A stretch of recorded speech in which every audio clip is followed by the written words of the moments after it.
Friends, আমি Arifin Roni from scholars study abroad কথা বলছি জর্জিয়া স্টুডেন্ট ভিসা নিয়ে। রিসেন্টলি অনেক কোয়ারি এবং অনেকেই কাজ করছেন জর্জিয়া স্টুডেন্ট ভিসা নিয়ে, বাট অনেকের কমন কিছু কোশ্চেন থাকে। তার মধ্যে হচ্ছে যে জর্জিয়া ইউরোপিয়ান কান্ট্রি কিনা, জর্জিয়াতে ভিসা হচ্ছে কিনা, এবং ফ্লাইট নিয়ে কোনো প্রবলেম হবে কিনা, এবং সেখানে যে আপনি জব করতে পারবেন কিনা। সো এই বিষয়গুলো অ্যাকচুয়ালি কমন কোশ্চেন।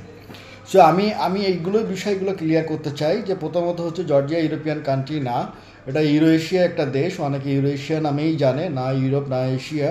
বাট এখানকার লাইফ স্টাইল, ইনকাম অনেকাংশে অনেক ইউরোপিয়ান কান্ট্রির মতোই, এবং এখানে আপনি চাইলে পার্ট টাইম জব করতে পারবেন, ইভেন পড়াশোনার পাশাপাশি চাইলে আপনি বিজনেসও করতে পারবেন। এবং নাম্বার 2 হচ্ছে যে ফ্লাইট, যেহেতু ই ভিসা, ফ্লাইট নিয়ে কোনো প্রবলেম হবে কি না, কিন্তু এটা অলরেডি অলমোস্ট টেস্টেড এবং ফ্লাইট নিয়ে কোনো প্রবলেম হয় নাই। সো আগামী দিনগুলোতেও খুব ভালো একটা আশা নিয়েই আমরা শুরু করছি। সো যারা এখনও ভাবছেন কিংবা অ্যাপ্লিকেশন করেন নাই, সেপ্টেম্বর ইনটেকের জন্য যদি অ্যাপ্লিকেশন করতে চান, সেটা নর্মালি ডেডলাইন ছিল 30শে জুন। বিশেষ করে ইলিয়া স্টাডি ইউনিভার্সিটি ডেডলাইন ছিল এটা। এর পাশাপাশি আরও অনেক university admission portal still open. But যেহেতু আমরা বাংলাদেশ থেকে অ্যাপ্লিকেশন করব, আমাদের ভিসার প্রয়োজন আছে ফ্লাই করার জন্য।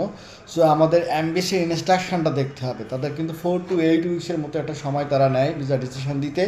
বাট লাস্টের যে বিষয়গুলো ইস্যু হলো, তাদের ক্ষেত্রে দেখলে দেখা যায় যে 8 উইক্সের ঊর্ধ্বে কিন্তু সময়টা লাগছিল।